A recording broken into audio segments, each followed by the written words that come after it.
जाहिर है कि हम पढ़ रहे हैं the portrait of a lady.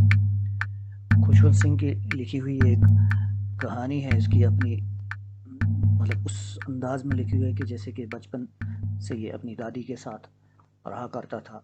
तो फिर आगे एक एक डिस्क्रिप्शन है इसकी दादी की, उसकी करेक्टराइजेशन की है इसने कि किस तरह से इसकी दादी इसके साथ मतलब क्या किस तरह से इनका आपस में फ्रेंडशिप और का रिलेशन था, उसके बारे में इसने बात की। हमने पढ़े इसमें से कुछ तो हमने इसमें से पढ़ा है। हमने पढ़ा कि इसकी दादी किस तरह की है, बहुत ही बूढ़ी है, रिंकल्ड है, बहुत ज़्यादा रिंकल है, क्रिस क्रॉस रिंकल है। और फिर ये कैसे प्रेयर्स करती रहती है। दूसरी बात यह है कि ये दादी के साथ गांव में एक ही कमरे में रहते थे और इसलिए काफ़ी नज़दीकियत थी और स्कूल भी जाती थी वहाँ से। दादी और ये दोनों इकट्ठे स्कूल, यानी कि जो कि मंदिर के साथ था, तो स्कूल जाना और आना दोनों वापस भी एक के साथ, यानी पूरी तरह से एक ही साथ होते थे ये दादी और ये। इस तरह से ये अपनी दादी के साथ बहुत प्यार करता भी है। फिर जब ये शहर पहुँचे तो शहर में भी ये उस दादी का कमरा शेयर करता रहा, लेकिन अब दादी इसकी इसके साथ स्कूल नहीं जाती थी।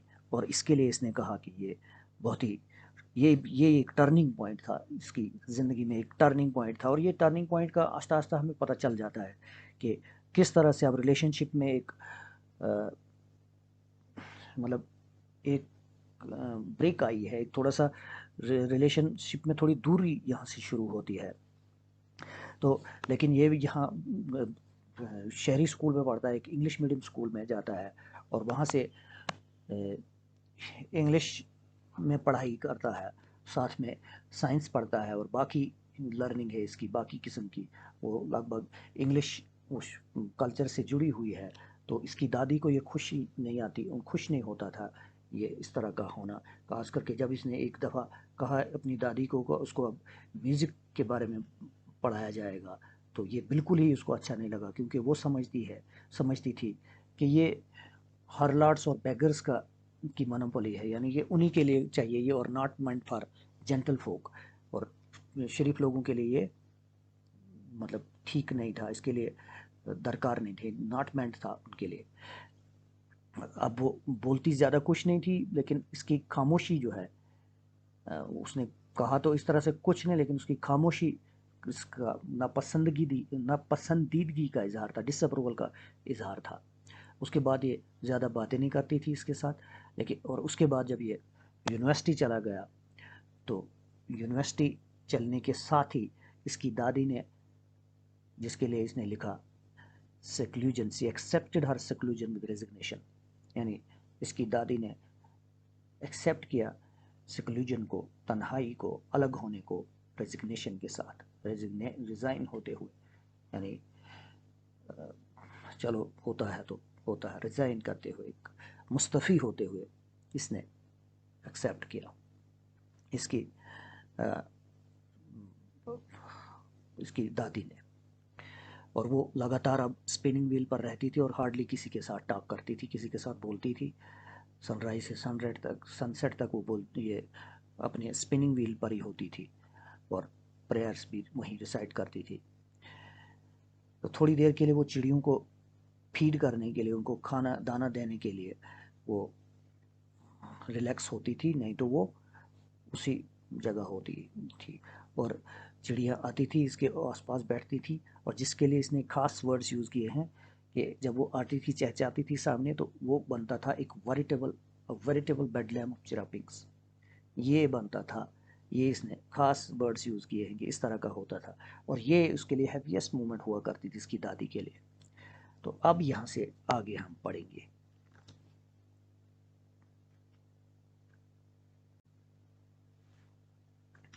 When I decided to go abroad for further studies, I was sure my grandmother would be upset. तो कहता है when I decided to go abroad, और जब मैंने फैसला किया कि मैं अब्रॉड चला जाऊँ, अब्रॉड से मतलब है मुल्क से बाहर, देश से बाहर। मैंने डिसाइडेड टू गो अब्रॉड, जब मैंने फैसला किया कि अब्रॉड चला जाऊँ, देश से बाहर निकल जाऊँ, फॉर फर्दर स्टडीज़, आगे की स्टडीज़ के लिए। अब यूनिवर्सिटी से भी आगे स्टडी करना चाहता था, तो जब कहता मैंने डिसाइड किया कि मैं अब्रॉड चला जाऊँ फर्दर स्टडीज़ के लिए, आगे की स्टडीज़ के लिए, I was sure my grand mother would be upset. तो मुझे यकीन था कि मेरी दादी अपसेट हो जाएगी, मेरी दादी परेशान हो जाएगी, अपसेट हो जाएगी, यानी मतलब वो परेशान हो जाएगी। जब वो अ, मतलब वो जो सुकून होता है, एक पीसफुलनेस होती है, एक कंफर्ट होता है इंसान में, अगर वो नहीं रहा, बेचैनी आ जाए आदमी में, उसको कहते हैं अपसेट हो जाना। तो इसको लगता था कि दादी अपसेट हो जाएगी, ये लड़का बाहर जा रहा तो उसको अच्छा नहीं लगेगा, तो मतलब वो बेचैन बेचैन हो जाएगी, तो ये उसको ख्याल था। I would be away for 5 years, और कहता मैं अवे हूँगा, मैं यानी कि देश से बाहर हूँगा, मुल्क से बाहर हूँगा 5 साल के लिए, क्योंकि अब्रॉड जा रहा है पढ़ाई के लिए। And at her age one could never tell, और कहता है इस उम्र में, एट हर एज, इस उम्र में, इतने बुढ़ापे में, एट हर एज, क्योंकि वो काफ़ी बूढ़ी थी, ये हमने पहले भी पढ़ा, बहुत ज़्यादा बूढ़ी थी। तो इस उम्र में one could never tell, one could never be sure, one could never be sure, यानी कोई भी, वन से मतलब एनी वन, तो कोई भी यकीन यकीनी कुछ नहीं कह सकता है, वन कुड नेवर टेल नहीं बता सकता। तो अब देखो यहाँ टेल लगभग श्योर की सेंस में है, तो नहीं बता सकता, नहीं श्योर हो सकता है इतनी उम्र में, यानी कि वो जिंदा भी रहेगी या नहीं रहेगी, कोई यकीनी बात नहीं है। But my grand mother could, लेकिन मेरी ग्रैंड मदर रह सकी, मेरी grand mother could, she could live, यानी कि वो रह सकी, वो जिंदा रही, वो ठीक ठाक थी। She was not even sentimental, ये वैसे ये कुड जो है ना, ये कुड रह सकी से मतलब नहीं है, ये अपसेट ऊपर से जो पढ़े, I was sure my grand father would be upset, she would be upset, यानी कि वो अपसेट होगी। तो इस उम्र में कोई नहीं बता सकता है कि अब कैसा रहेगा आगे, कैसा नहीं रहेगा इसके साथ, लेकिन but my grand mother could, लेकिन मेरी ग्रैंड मदर बर्दाश्त कर सकी, यानी कि वो इसका बाहर जाना का सदमा बर्दाश्त कर सकी, और शी डिड नॉट डाई, वो मरी नहीं। She was not even sentimental, वो यहाँ तक के सेंटिमेंटल भी नहीं थी, वो यहाँ तक के जज्बाती भी नहीं हुई। सेंटिमेंटल, जब इंसान जज्बाती हो जाता है ना, मतलब सेंटिमेंटल ऐसा इमोशनल स्टेट होता है जिसमें आदमी फिर सोचता वोचता कुछ नहीं है, तो वो बिल्कुल सेंटिमेंटल भी नहीं रही, वो जो जज्बाती नहीं हुए तो लड़का गया तो बहुत जज्बाती हो जाते, ऐसा कुछ नहीं। She came to leave me at the railway station, वो आ गई मुझे रवाना करने के लिए रेलवे स्टेशन, यानी कि रेलवे स्टेशन पर आ गई वो मुझे रवाना करने के लिए। बट डिड नॉट टॉक और शो एनी इमोशन, लेकिन इस तरह से उसने बात नहीं की या दिखाई इसने कोई इमोशंस, कोई जज्बात, ऊपर सेंटीमेंट मेंटल वर्ड आया, यानी सेंटीमेंट से मुतालिक, और इमोशन अब नीचे दूसरा वर्ड आया, तो दोनों लगभग जज्बात की सेंस में है। She came to leave me at the railway station, वो आई मुझे छोड़ने के लिए, रवाना करने के लिए, एट द रेलवे स्टेशन पर। बट डिड नॉट टॉक और शो एनी इमोशन, लेकिन उसने बात नहीं की या दिखाई कोई जज्बात वाली बात, जज्बाती वाली बात कोई नहीं दिखाई उसने वहाँ बैठ के, वहाँ railway station. Her her lips mood in prayer, उसकी उसके लिप्स मूव करते रहे, यानी चलते रहे, इसके होंठ चलते रहे, लिप्स होंठ चलते रहे प्रेयर में वही वो विरद जो भी कुछ पढ़ती थी उसमें वो उसके होंठ चलते रहे, यानी वो इबादत, वो उस तरह की वो रिलीजियस जो भी कुछ उसने कहना था वो चलता रहा उसके मुंह से, वो मतलब उसके मुंह में हरकत रहती रही, वो विरद करने की, वो पढ़ने की, जो भी कुछ वो पढ़ती थी। Her mind was last in prayer, और उसका माइंड खो गया था प्रेयर में, यानी कि वो उसी अपनी धुन में थी। Her mind was last in prayer, वो उसका माइंड लास्ट था, धुन में खो गई थी वो उस प्रेयर की, यानी उस जो भी पढ़ती थी, जो रिलीजियस कंटेक्स्ट में वो एक राबता, वो एक जोड़, वो जज्बा जो था मजहबी, वो उसी धुन में खो गई थी। और fingers were busy telling the beads of a rosary, और उसके फिंगर्स, उसकी उंगलियां बिजी थी कि वो अपनी रोजरी के बीट्स टेल कर रही थी, यानी कि वो माला चिपक रही थी, माला को चलाती रही थी, उसके दाने आगे बढ़ाती जा रही थी और वो प्रेयर अपनी कहती रही थी, वो उसी में बिजी थी। Silently she kissed my forehead, खामोशी से उसने मेरा फोरहेड किस किया। खामोशी के साथ कहने का मतलब ये है कि वो इमोशनल नहीं थी, ऐसा नहीं कोई जज्बाती हो जाती और पता नहीं क्या क्या कहती, ऐसा कुछ नहीं। Silently she kissed my forehead, खामोशी से उसने मेरे फोरहेड को चूमा। फोरहेड को चूमा, ये बाहर जा रहा तो जाहिर है दादी इसकी उसके फोरहेड को, उसके माथे को चूमेगी। And when I left, I cherished the moist imprints as perhaps the last signs of physical contact between us. और कहता है and when I left, और जब मैं वहाँ से निकल गया, जब मैं रवाना हो गया रेलवे स्टेशन से, आगे निकल गया, वो ये जा रहा है ना abroad, I cherished the moist imprints as perhaps the last signs of physical contact between us. तो मैंने चेरिश किया, मैंने टेस्ट किया, मैंने मज़ा लिया, मैंने जायका लिया, मैंने सोच के साथ जायके की बात है। I cherish the most moist imprint, और मैंने क्या, मैंने चेरिश किया जो मॉइस्ट इम्प्रिंट्स थे, जो मतलब नमी नमी भरे वाले निशानात थे। मॉइस्ट इम्प्रिंट्स, नमी भरे निशानात, क्योंकि माथे को चूमा तो जाहिर है मुंह की जो थूक है वो थोड़ी फोरहेड के साथ लगी होगी, तो इन्हीं के इसके लिए इसने वर्ड्स यूज़ किए हैं, मॉइस्ट इम्प्रिंट। मॉइस्ट इम्प्रिंट मतलब नमी भरा इम्प्रिंट, मॉइस्ट होता है जिसमें मॉइस्चर हो, और इम्प्रिंट मतलब निशानात। तो मैंने वो उनको नमी भरे निशानात को चर्च किया, इनका मज़ा लिया, as perhaps the last sign of physical contact between us, शायद कि ये आखिरी निशानी है फिजिकल कॉन्टैक्ट के हमारे दरमियान, आखिरी निशानी है मतलब फिजिकल कांटेक्ट के, यानी कि वजूद के हिसाब से, इंसानों के मतलब ज़िंदगियों के हिसाब से ये फिजिकल कांटेक्ट था दोनों के दरमियान। मतलब ये कि इसको लगता था इसकी दादी शायद अब ज़िंदा नहीं रहेगी, फिजिकली वो नहीं रहेगी, तो मतलब बॉडीली वो ज़िंदा नहीं रहेगी, तो नेचुरली जब इस दुनिया से चला गया तो बाकी रूहानी तरीके से तो वो एक कांटेक्ट हो भी सकता है, लेकिन फिजिकली वो नहीं रह सकता था। ये इसको लगा, इसको के ये जो दादी के इसके माथे के चूमने के निशान जो है मॉइस्चर के साथ, तो इनको इसने चर्च किया, इस बात को इसने जायका लिया।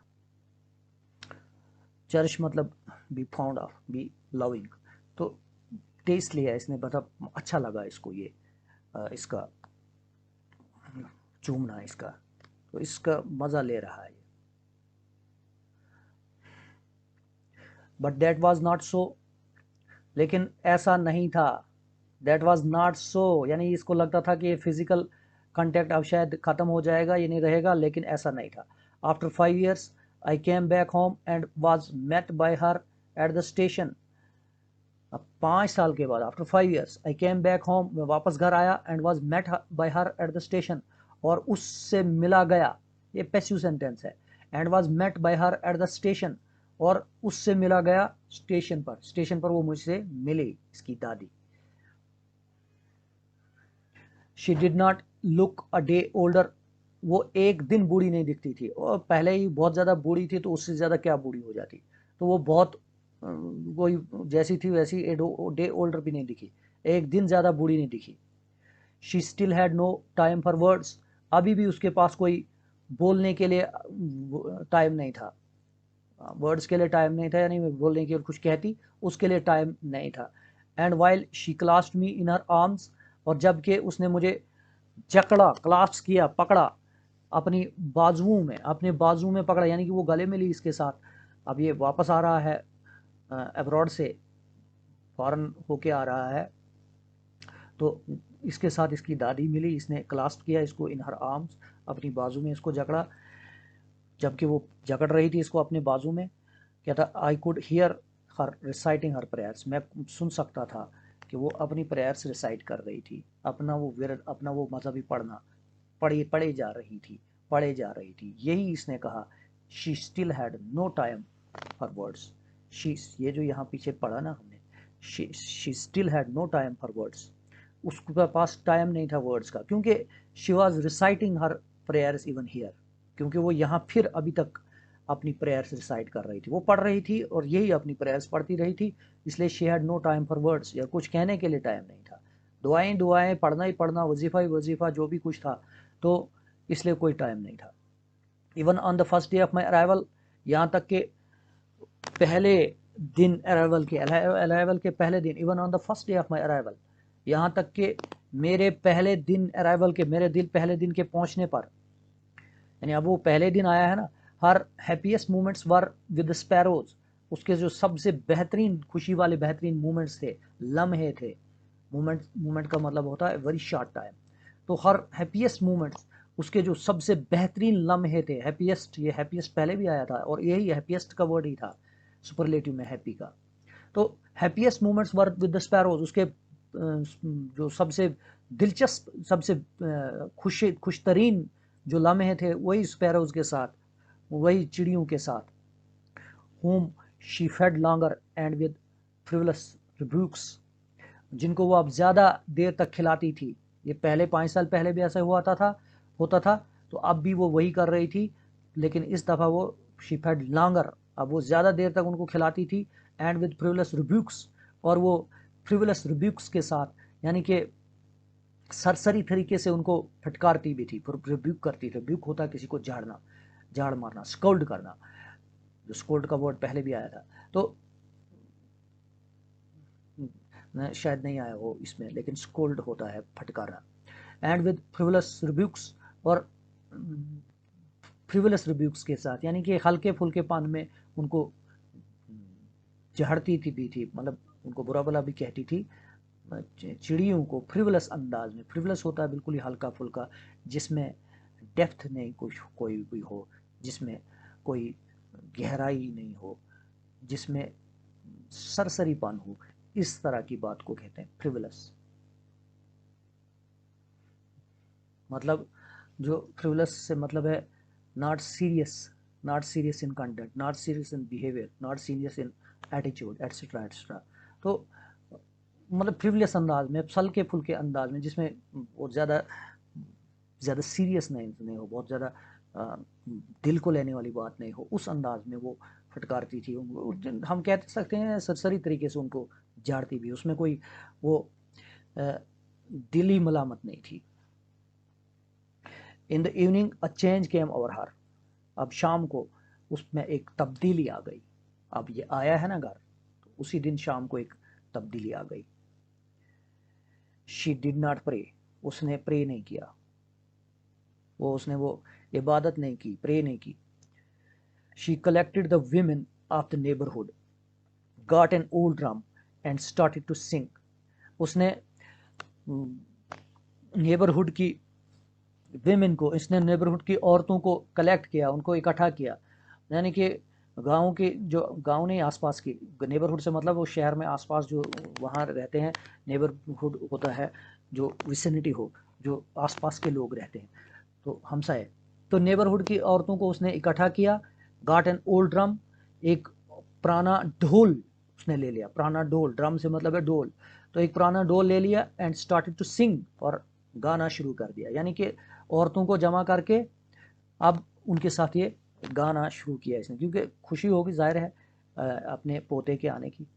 For several hours she thumped the sagging skins of the dilapidated drum. For several hours,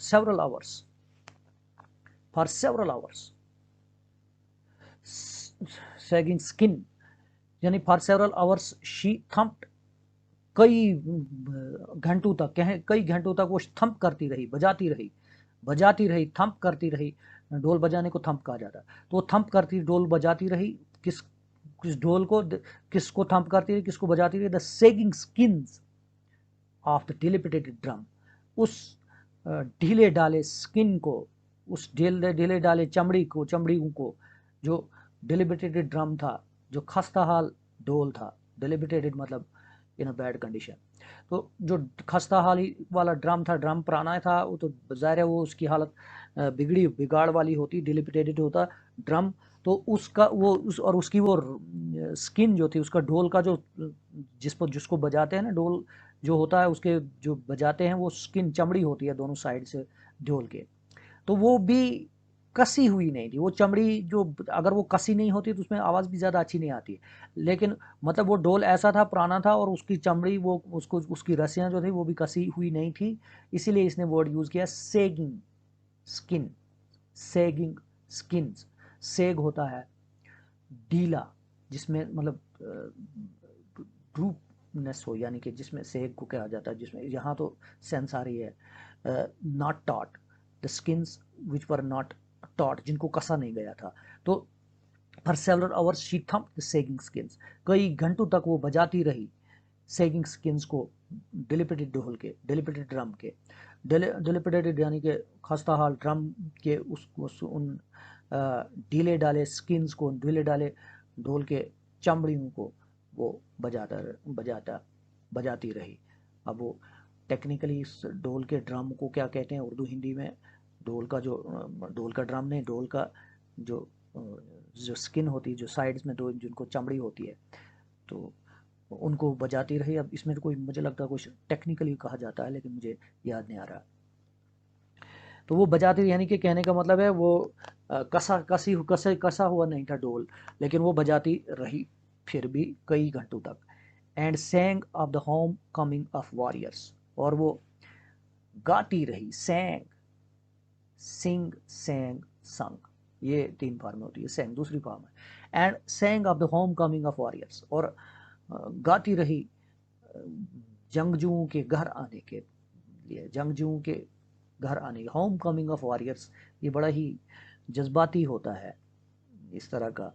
यानी फ़र्ज़ करो महाज पर हूँ, लड़ाई पर हूँ, कोई जंगजू अपने फौजी या अपने वॉरियर्स जो भी हैं, और वो जब आ जाएं फतह होके, कामयाब होके, कोई काम करके, फतह याबी करके, तो बड़ा खुशी का मकाम होता है, और फिर वो गाने बजाने होते हैं।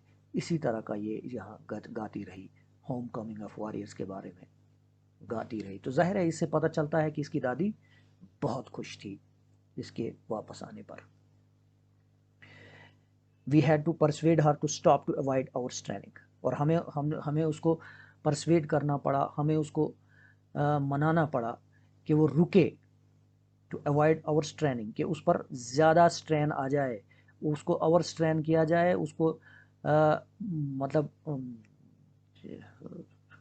ज़्यादा स्ट्रेस आ जाए, ओवर स्ट्रेस्ड हो जाए, और ज़्यादा खिंचाव आ जाए, और ज़्यादा दबाव आ जाए इस पर, हमें उसको उसको मतलब मनाना पड़ा उसको कि रुके, अब गाना नहीं गाए, अपने बजाए, ताकि वो ओवर स्ट्रेन नहीं हो जाए, ज़्यादा उसमें तनाव भर ना जाए, ज़्यादा तनाव भरी नहीं हो जाए, वो ओवर स्ट्रेन ना कर जाए। इसको अवॉइड करने के लिए, इसको मतलब ओवर स्ट्रेनिंग को अवॉइड करने के लिए, तनाव से उसको दूर रखने के लिए, अब उसको मनाना पड़ा, परसुएड करना पड़ा, परसुएड होता है मनाना, परसुएड करना पड़ा उसको, ये कि वो रुके, वो स्टॉप कर जाए।